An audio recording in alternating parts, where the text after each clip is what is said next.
when you open the door for somebody else. Welcome, everyone, back to the Vaccine Conversation podcast.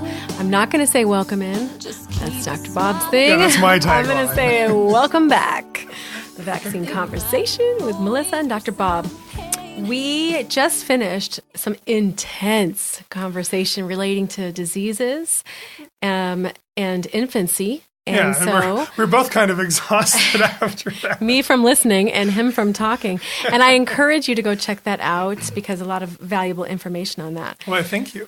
But I wanted to talk about something a little less technical. And I've been curious about this topic. And I like your idea of just not ever saying what the topic is and just keep going around it for the whole episode. I think that's pretty funny.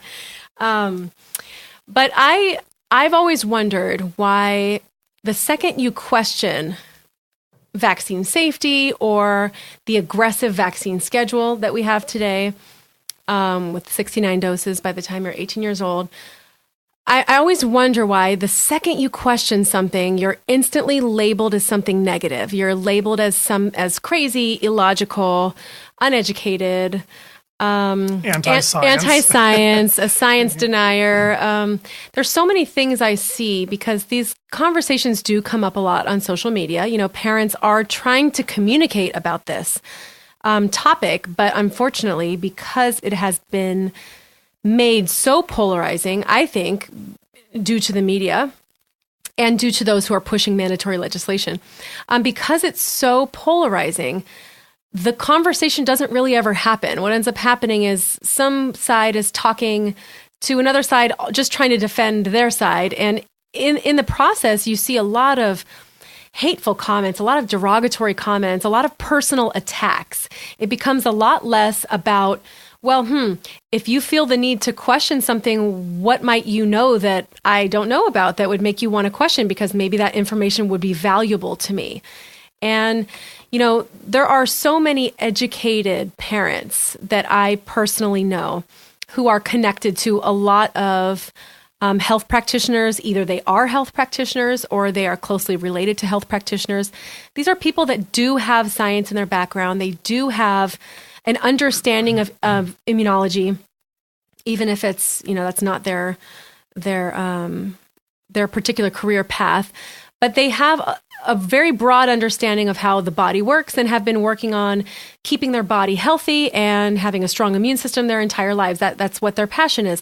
And these are people who have college degrees, you know, educated people.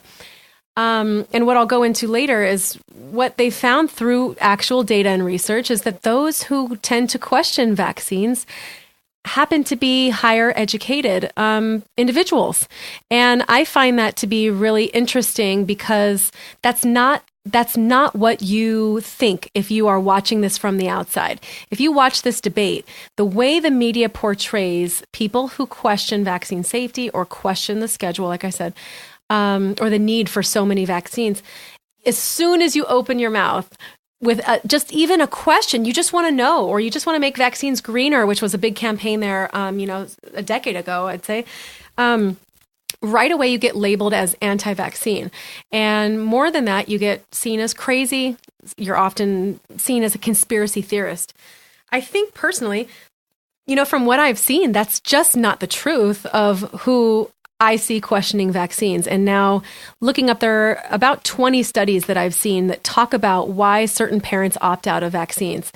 The funny part to me is that in those studies, it's usually done in order to find out how to better market to those people and market to those particular concerns to get them to say yes.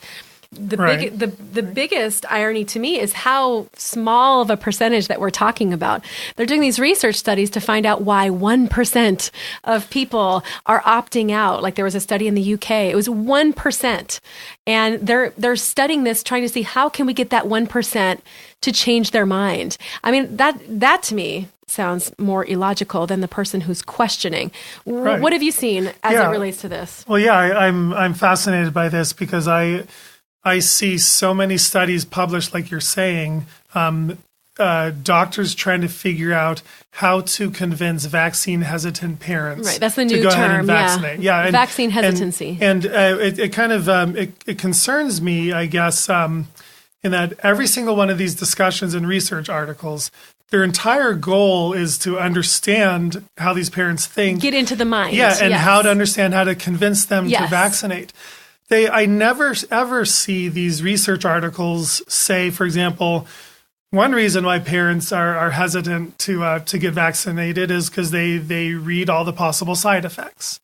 Or they've experienced them in their family. And so then the article never says, hey, let's look at these side effects and let's understand these side effects. Let's research, how these side effects happen. Maybe there's legitimate concern there. Right. Let's acknowledge why these side effects happen. Never. Ever. Well, no, get to the root of the problem is that there are the side effects, not that there are people who think there are side effects. I know. So their whole goal is, I don't think I've seen any real mainstream pediatric organization or infectious disease organization publish something in many years that acknowledges that and says, let's figure out how to make vaccines have fewer side effects. Right. Well, wouldn't that be the solution, right? Right. It's let's figure out how parents are figuring out that vaccines have side effects. And how we can convince them they are safe and effective. Yeah, how to convince them that these side effects are rare enough and maybe an acceptable enough level. They don't even say that. They just say, how do we convince them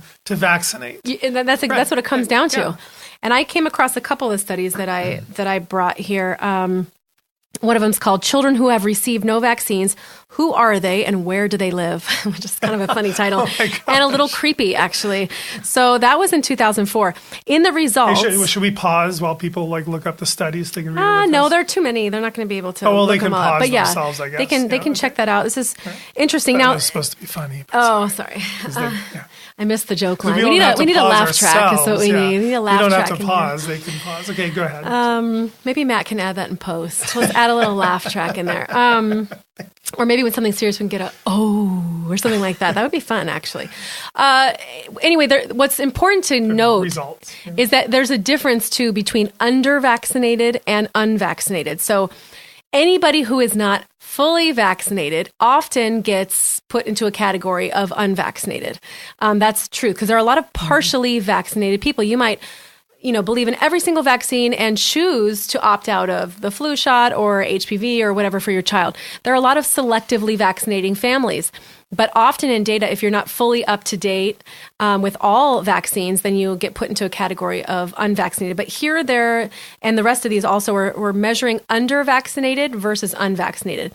And not surprisingly, under-vaccinated children, like this says here, tended to be Black, have a younger mother who is not married and did not have a college degree, live in a household near poverty level, and live in a central city. Under-vaccinated meaning you're not able to get to your appointments. Right, meaning you're trying to vaccinate, but you're not achieving. It's not a conscious choice to opt out of certain ones because of research you've done. It's just a matter of logistics not getting there. And then it said unvaccinated children tended to be white, to have a mother who was married and had a college degree, to live in a household with an annual income exceeding $75,000, and to have parents who expressed concerns regarding the safety of vaccines and indicated that medical doctors have little influence over vaccination decisions for their children, meaning they've done research themselves. They're not going to be convinced or coerced into taking action and making that choice. I find that to be, I wouldn't say surprising at all, but interesting that it's even somewhere was done in a study, like higher education levels, higher median income levels. These are people who are able to research, have access to research, and are taking the time to find out if vaccine safety is what they're being told and find out all the details of it.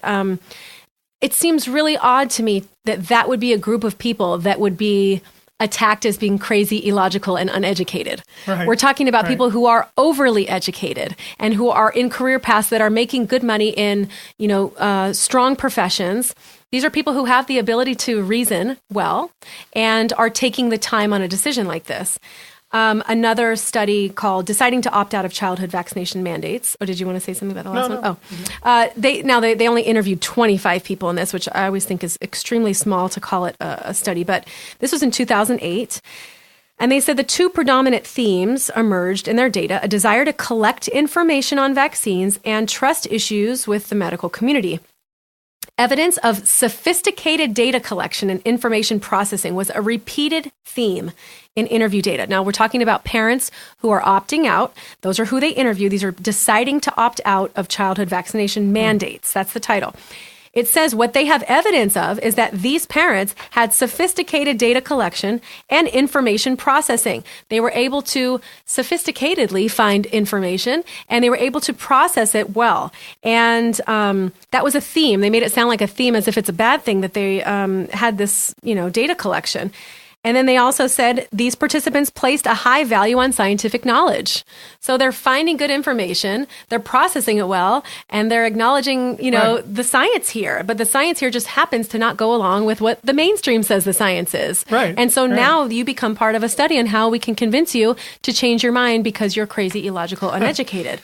We've talked about the disconnect between what science is saying in the scientific research community about the possibilities of vaccine reactions and what the mainstream medical community of practicing physicians is willing to admit. I agree. And this study kind of says it right here. The participants, people who are deciding to opt out of vaccines, they place a high value on scientific knowledge. They understand the science, they look at the science, they trust the science, they're researching it.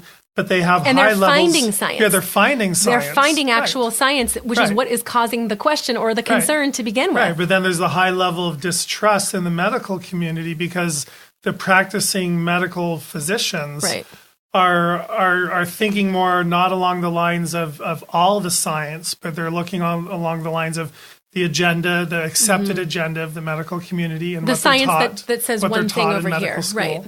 Right.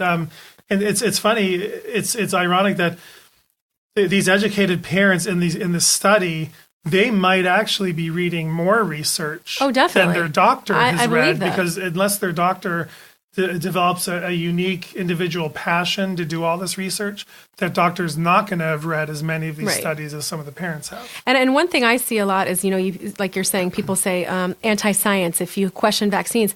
I think people really need to understand there is science on both sides. There is science on both sides of this debate. You are not anti-science if you're questioning vaccine safety. You're questioning vaccine safety because you have seen science that shows you that vaccines are not completely safe. And so this is why you have people questioning, and people are educated enough to do this kind of research. This is not a Google degree, in quotes. Right. This is not just something you find on the internet. We're talking about people that have higher levels of education, bringing scientific data and scientific knowledge, and have processing. I mean, they said information processing, meaning they know how to take this information, process it well, make sense of it. They're not just bringing it in and reading it. Yeah, it's interesting. They have evidence of sophisticated data collection. I mean, what more do you want? That's pretty much the ideal situation. Yeah, and then the conclusion. I know, this is where, that's what you were saying earlier. It gets to this point where it's saying, understanding the differences in lay versus expert knowledge has implications for crafting health messages. So this says the challenge for public health is to balance the scientific data with the popular epidemiology, sorry. I know I was saying that right. And to maintain legitimacy. And it says, just digest that phrase. Let me just read it again, I guess, because I find that fascinating.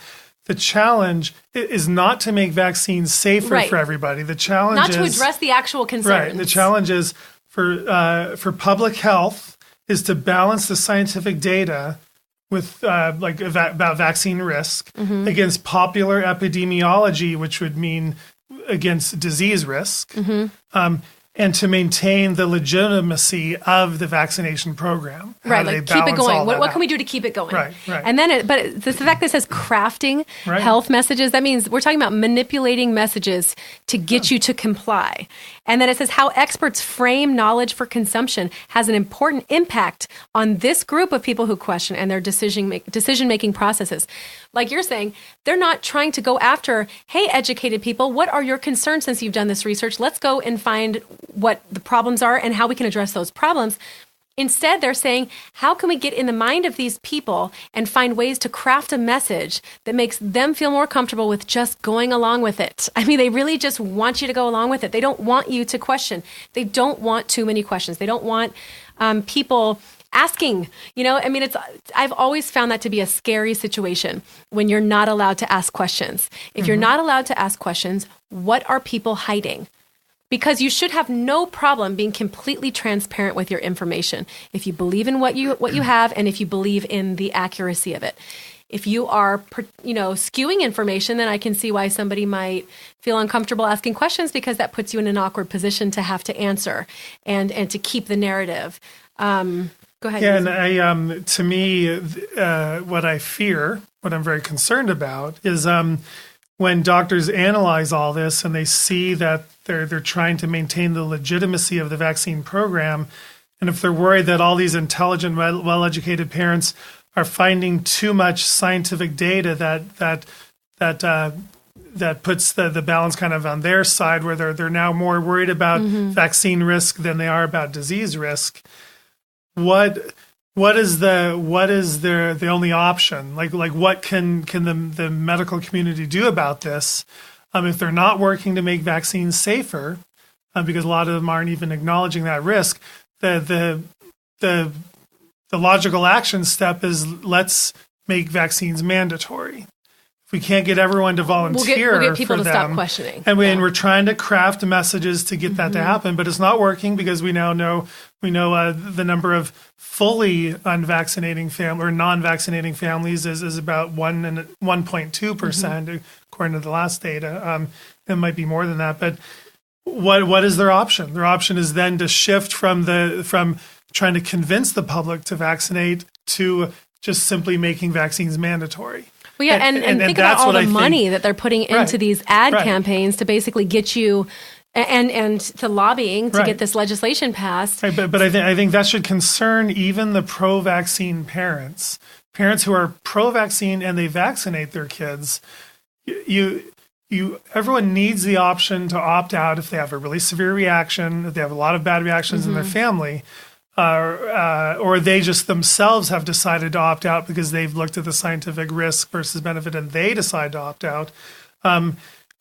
Those people should be concerned that the government is trying to make them more and more mandatory so it no longer becomes that decision of science versus policy. But it's like they're trying to cut the discussion. Right. But I mean, which is also a really scary thing because medicine is something that changes over time. It's constantly changing. And that means you need to have a good relationship with your healthcare practitioner and you need to have this discussion to be available. Again, there should be nothing to hide. So this should be a very open discussion. As soon as you keep getting stricter and stricter, mandating, it's taking the discussion off the table because it's mandatory. But I still, for the life of me, cannot understand why they're taking such aggressive measures when we're talking about 1.2% of the population, which means 98.8% of the population. Nice. Sorry, it's mom brain today. 98.8% is going along with the program just fine, right? Not the full program. Not the full program, but they're vaccinating. I mean, but they're talking about all these unvaccinated people. And that's why I said earlier, a lot of times they lop all those into one group. But the actual number of unvaccinated kids, 1.2%, which is very, very, very low. Right. I think people think it's much higher than it is. But I just wish they would take that money they're spending on advertising and put that into vaccine safety, and maybe they would. And I guess I just want to take this opportunity again, like I said in other episodes, is the reason you and I are talking about this is partly because of the mandates, the trend towards creating vaccine mandates. And we're just trying to tell you the other side of the story that you're often not hearing. We're not trying to be anti-vaccine. We're not trying to convince anybody to not vaccinate. Are you going to say that in every episode now? No, I'm not. But I feel like we're talking about these. Who got to you, Dr. Bob? Tell me. I know. Has somebody been following you lately? Like, what's going on here? But we're talking about intelligent, educated parents who are deciding not to vaccinate. We're talking about those. Or choosing to opt out of some. Opt out of some. But I think I just want to again reiterate that the reason we're talking about them is that the media messaging you're hearing is that those parents are crazy and unintelligent, anti-science. You're getting thrown media sound bites, Which- trying to convince you that Right. those parents are wrong. We're just trying to tell you who these parents are. But subconsciously, I think for a lot of people, they've come to believe certain things about people who are not fully vaccinating. And that is because of this PR campaign to do exactly that. And you're right. The truth is that it's not what the media is painting. It's not what mandate legislators are painting. The truth is we're talking about educated people who process information, believe in scientific fact, and are collecting data and have questions over vaccine safety. There's nothing illogical or uneducated about that. Yeah. And then a third study is called, this is in the UK, called Differences in Risk Factors for Partial and for No Immunization in the First Year of Life, Prospective Cohort Study. They found that unimmunized infants were more likely to have older and more highly qualified mothers. And it's funny because you say that like it's a bad thing, but I mean, like, in the end, we're talking about qualified, educated people that take more time with their decision making. And somehow that's painted as a bad thing. And then again, in the UK, we're talking about 1.1% were unimmunized. And the entire study is focusing on how can we convince those 1% to change their mind. But I'll later, I want to mention something about ethics, because outside of just what we're seeing here in these research articles about those who are questioning vaccine safety, there's also the conversation online and social media and how that goes. And I have sort of some examples in a little a disclaimer, a rant is coming. No, I'm just kidding.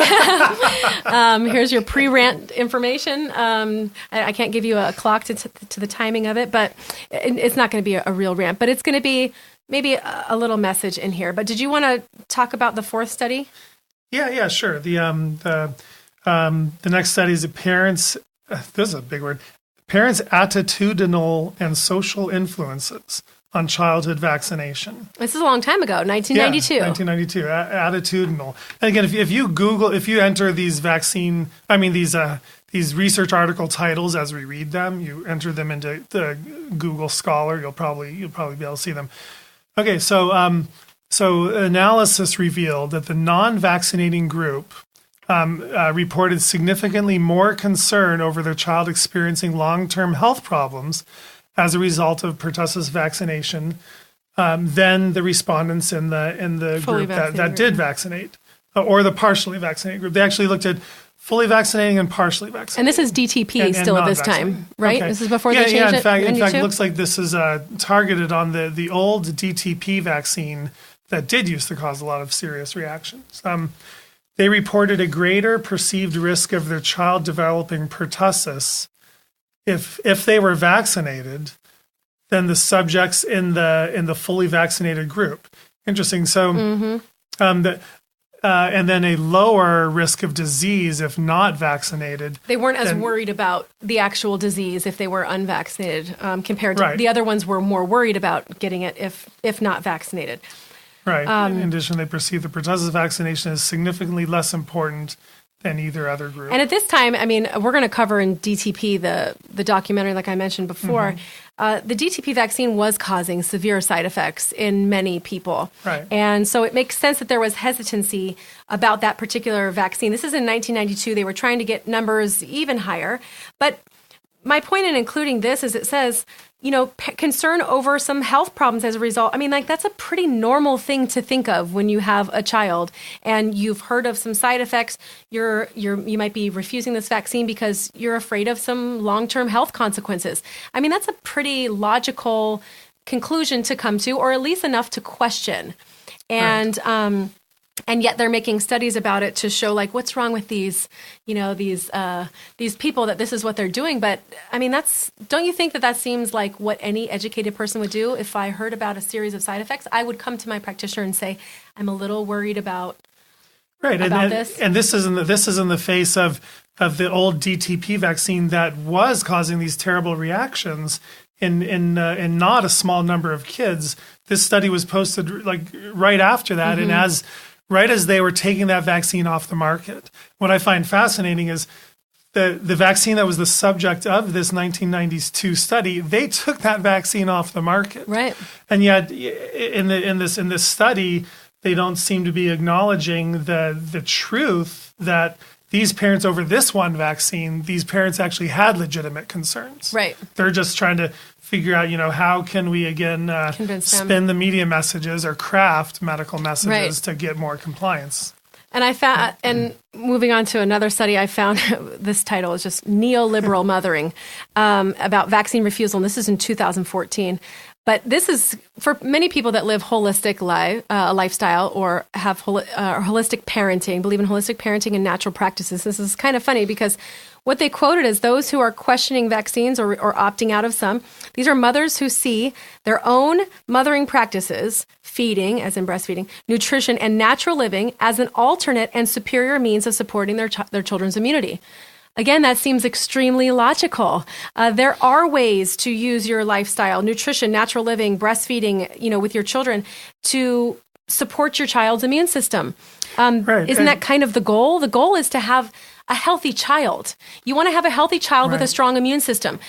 You don't want to be a weak individual who is only protected by having particular vaccines because there are so many diseases we are not vaccinating for. Are you looking for time? No. Okay. He's like, can I talk about diseases yet? Oh, good. We got lots more time. I'm glad. I could tell that's what you were excited about. No, but I mean, isn't the whole concept to develop healthy children? Having a vaccine does not equate to being a healthy child or a healthy adult. It may keep you from experiencing symptoms of acute illness in one particular area, but it is not translating into being healthy. I think people don't understand that your immune system has to be strong. And in order for your immune system to be strong, you have to focus on things like feeding and nutrition and natural living. These are elements that can help develop you as you and your spouse and your children. Your entire family's lifestyle can be built on promoting health and promoting immunity, supporting your body and the ability to defend itself against what could be dozens upon dozens of pathogens that might come in their way.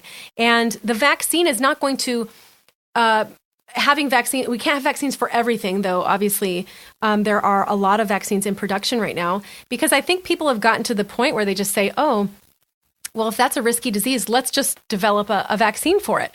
Forgetting that more than that, we should find a way to make our bodies strong enough to be able to counteract that. And go ahead. You say I do find this study fascinating in that mothers who do really embrace that entire natural lifestyle. They're in this study, they're saying those mothers consider that a superior way compared to vaccination of supporting their child's immunity. And what I find interesting is that research has not disproven that idea. Right. We don't have research that shows vaccinated children are healthier. Right. We just have research that shows vaccinated children are vaccinated, and vaccinated children may be less likely to die of those particular diseases in many cases. But we actually don't have data that show vaccinated children are actually end up healthier, living longer, healthier lives with fewer medical problems. We don't have that research. And we actually have research that shows the opposite. Right. That there actually is research that shows these unvaccinated, totally natural living kids where they embrace all these different aspects of natural lifestyle.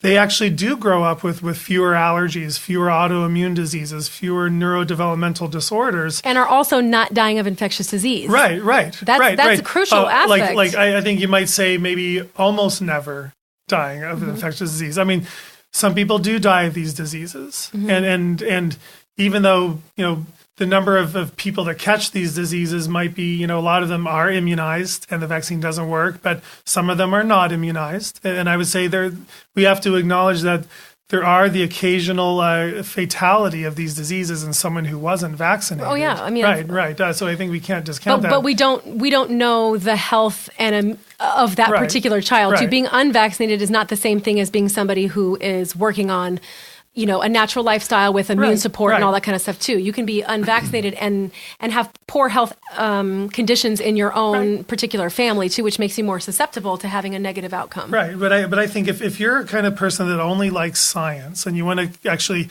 only look at this from a scientific viewpoint, one of my primary concerns has always been that no one has ever scientifically looked at if getting the entire vaccine schedule makes you a healthier person 50 years from now or 80 years from now. They just haven't looked at that. And in medicine, I'll tell you, in every single aspect of medical care, when we make a medical policy and all the doctors get together and say, we all agree this particular preventative step is going to work, is going to prevent a disease, is going to prevent a medical problem. We know it works. And so that's one step. We know our treatment works. The second step is we have to prove long-term outcomes. We scientifically have to do a medical research that proves there's a long-term better outcome if you partake in our medical treatment. That is the gold standard of medical recommendations. They have not done that with vaccines. I'm sorry, this was your turn to rant, and I'm doing my own rant. No. Mine comes next. Yeah. I mean, that's the gold standard of medical research is you have to prove something you are recommending, especially something that's so incredibly complicated and 69 doses. As a medical community, we got to do the research that proves all of those 4 million babies being born every year are healthier and better off 50 years from now for having vaccinated. And I think it's these educated parents that see we don't have this research that proves that. So they're making these educated decisions to opt out of vaccines. Or actually, they're more making the decision not to opt in. I think kind of the default is for them is to opt out. So they know that, and so again, scientifically, you can love vaccines all you want.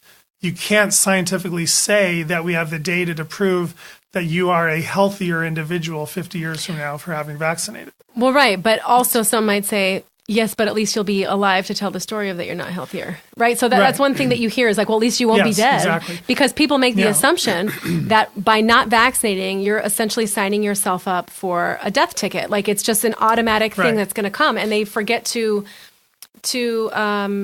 understand the way diseases work, which diseases and how each disease works and how each vaccine does or doesn't work. And it's just really not black and white when it comes to this. And that risk benefit analysis is different for every single disease. It's just not so simple that, yes, I believe in vaccines, so therefore I'm totally protected. I'm going to be alive to tell the story and whatever. There are a lot of things to look at, like you said, including chronic illnesses that come as a result of some of the exposure to these ingredients. And how aggressive the schedule is now, and how people didn't get this many before, and we're all surviving too.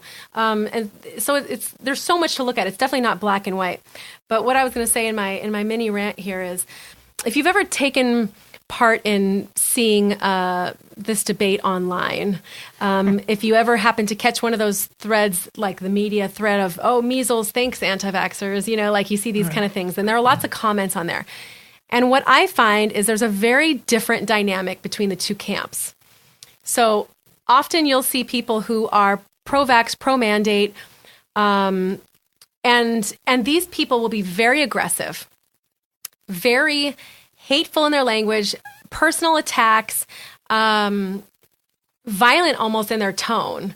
And then you've got the other side who are posting links and studies that are showing and talking about their own child's vaccine injury, and they're doing so in a way that is very fact-based. It's very logical. It's very like an actual conversation, where the other side is literally just attacks. And I took a few screenshots because I was I don't read these things anymore. I get so fired up, especially when they show up on my own Facebook feed. And I know. So, and you know what? I have to mention this one because this you mentioned the other day. Somebody said, oh, if I'm listening to anti-vaxxers, basically, but a discredited doctor in a Playboy centerfold said their vaccinations are bad, so that's who I should believe, right? So just like you were saying, they bring up these same media sound bites that come up as if that's what anybody's paying attention to. Like, I never looked at either of those people when we were, discussing this issue. But this person says, we really do them service by calling them anti-vaxxers. It well, they didn't say this right, but let's not talk about the grammar errors I've seen on this either. Anyway, they said, we really should be labeling them pro-disease, pro-suffering and death, pro-infanticide. Okay. So to remove any doubt that these nutters, aka crazy people, are fighting for a cause, they just that have the mindset that vaccines are scarier than the disease. So aggressive. So another one, I truly hate these people. They don't care for anyone's life, only their cult-like beliefs. It says only when they see the deaths start to pile up. I see that a lot. Oh, just wait till your child dies. And da-da. It's like, but that's not happening. Like, people are waiting for this moment that this is all going to happen, and it doesn't. Someone mentioned, oh, you probably believe essential oils cure everything. It's like all of these stereotypes of who they think they are. And some of them obviously get really personal, talking about children being taken away or they should be taken away, And this one, I think, takes the bait. She said, I really wonder if people like these could be tried in court for something like neglectful manslaughter, even though your child hasn't died. So so you're going to go to court to defend your freedom for the possibility of the hypothetical that if you wouldn't have because you didn't get that vaccine, your child caught something and happened to be, but you're supposed to go to court for that now, even though your child's still alive. She said, it's knowing your child could die and not doing anything about it. And a lot of times you'll see they said, oh, well, Darwinism will wipe out all these people. It'll be great for society. But that's just not what happens. In the end, like you said, the recent study shows unvaccinated kids actually have better health outcomes. And I think that's because parents focus so much. Parents who choose to opt out are very hyper concentrated with immune support and immune strength and healthy lifestyle and good nutrition and making sure you're doing everything that you can to keep your child strong. You actually have to think about it a lot more, in fact, because you're aware that you're what you think exposed. And then those who get full vaccines could be eating, crap food and having poor nutrition, not supplementing with anything good, constantly sick, lots of antibiotics, and they just assume because I got the vaccine, my kid's healthier or safer. But in the end, I really believe in the strength of immune system. And what I was going to say about my rant is just there's so much hate out there when it comes to this debate, and it's really deplorable what you see. And I, especially as a mother myself whose daughter had vaccine reactions, it's so wrong to be demonized and vilified when all you're trying to do is protect your child, make vaccines safer, find a way to make it so less children are harmed and have people understand that children are being harmed. And to be somehow turned into some negative person who's putting everybody at risk is ridiculous. It's unfair. And I mean, it really has to stop if we're ever going to get somewhere with this debate. People need to understand that those who question the safety of vaccines, those who wonder why our schedule is so aggressive, the vaccine schedule, those who want answers on the efficacy of certain vaccines, and the people who want more information are trying to help all children, not just your own. This is not a selfish choice. This is really a desire to make it better for all people involved, because you don't want to see anybody hurt by this. But I'm so sick of people pretending like vaccine injuries don't happen. I mean, and that's exactly what you see. It's like they just don't happen, and it's wrong, and it's a lie. It's a flat out lie. And it's so important that we can start having a conversation about this and understand we're all really on the same side. And this doesn't need to be such an aggressive, polarizing debate. You don't have to call the person who's questioning vaccines crazy, because guess what? According to research, that person's probably a higher educated person. That person's not illogical or uneducated. This is somebody who's putting in the data, the scientific research into finding out what is safest. And they want to do what's best for not just our own kids, but for all kids. And we're fighting for somebody to take accountability for the fact that it's not completely safe. And that's all we're trying to do is get that information out. And I'm speaking for myself, as a mother, as a parent. And I really want to see an end to this hateful discourse that you see, to the point where most groups, they don't allow these conversations to happen because it gets so hateful. But in the end, we're pretty much all on the same side. We're pretty much, if we can just get to the point where we're looking at things rationally, we are, we all have the same goal in mind. And I really would like to see a change in the dynamic, because it's not helping anybody. It's not getting us any further in finding solutions, which is the thing that we're looking for, solutions. And that was the end of my mini rant. Okay. Jeez. I just think there's an ethical thing here that needs to come into part. Like, people should not be telling people your children should be taken away from you because you're the mother of a child who had a severe vaccine reaction. I mean, it's disgusting. It really is. It really is. I'm disgusted with so much of what I see, to the point where I typically don't look at this stuff either. Right. I can't really stomach it. I can't tolerate the kind of ignorance. I mean, there's just a lot of ignorance. People don't understand this comes from a base of knowledge. This is not just, I decided I want to be, whatever. Like, you do not want to be in this fight if you don't have to be. It is not a comfortable place to be. Yeah, and I guess 2 cents on that as you're talking about all this is what I find very interesting is every single story that you hear from a parent about how their child was one of those statistics where they suffered a severe vaccine reaction, and no one believes it. Mm-hmm. No one ever believes it happens. Every single one of those severe reactions that a parent will talk about is written down in the fine print of the vaccine package inserts, or the CDC vaccine information statements, or there's research articles published describing cases where that exact reaction has happened. These parents, they're not making these things up. It's right there in the scientific research that these things do happen, and we know they happen. And so there is real scientific validity to these things, to these severe reactions, and that's why, like you said, when someone attacks these parents personally and calls them everything you're reading that I don't even want to repeat, it really is ignorance in that they are the science deniers, because the science is there that shows these reactions happen. And I love what you said about we shouldn't be hating each other. We should be all on the same team, because everyone, I think, has the same goal in mind. Everyone wants their kids and our society to be the healthiest we can possibly be, and that's kind of why I don't know. You can maybe start the music rolling, and maybe we'll play more of the music after this episode, because I think there's a really good message in our theme song, and partly why I chose it, why I like it so much is that you and I and a lot of people in this movement, we're trying to be the piece that is trying to bring education and bring people together in this debate. That's why we're having this conversation. We're not trying to. So many people out there on the real fringes on both sides, and there's so much hate. Right. We are just trying to divide. Right, it's trying all to about divide. Yeah. Divide the parents. Instead of understanding we're really under the same umbrella as everyone else. And it should be all parents against pharmaceutical companies and corporations who are lying to us, not parents against parents. Right. And I blame the media for this. I really do. I think the media is responsible, based on whoever's funding them, is responsible for this message. Right. They've purposely created a climate where parents hate parents, and as soon as you question something, you're one of those, and now we're separated, and it's discrimination, and you've got this terrible separation of people that is not acceptable anywhere else. It's that's not acceptable in today's age to do that with anybody else, but somehow it's okay in this situation, and it's not okay. It's not okay, and journalists, doctors, people have an ethical responsibility to acknowledge people, acknowledge their concerns, acknowledge the validity of what's going on, so that we can all work together to find a solution. Because as it stands now, all we're doing is fighting each other, and we're not getting anywhere.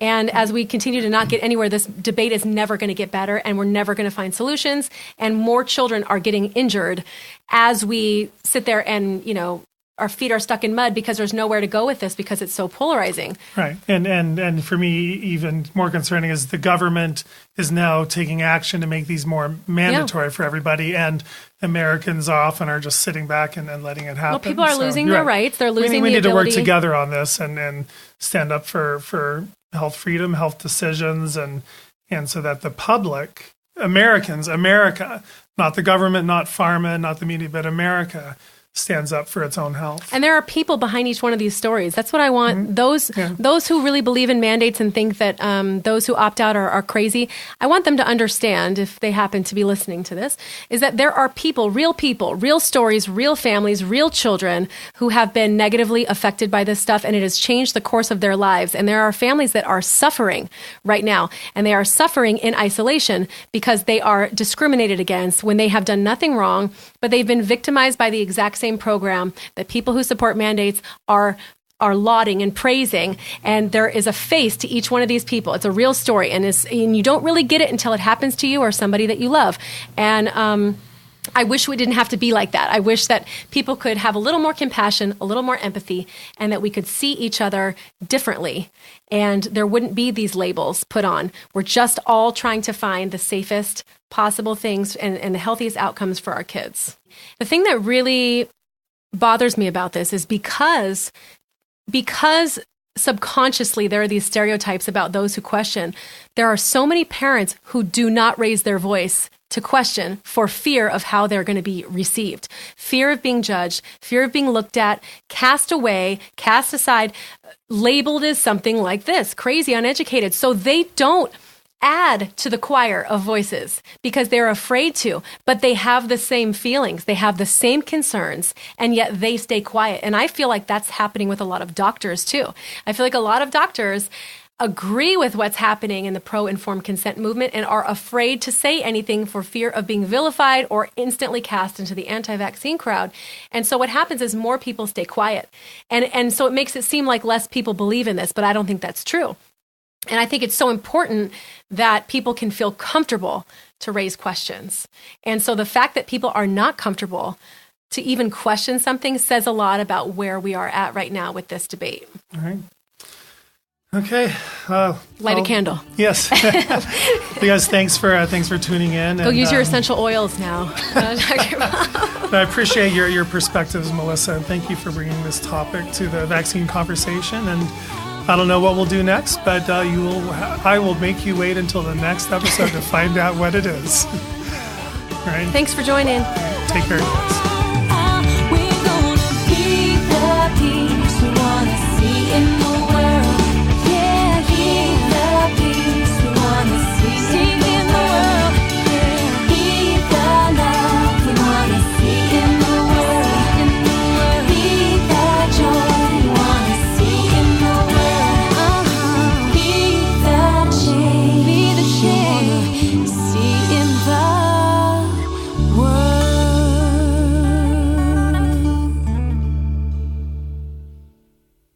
The information in this podcast is for entertainment purposes only. It is not intended as medical advice. Always consult your healthcare professional for information on vaccines and infectious diseases.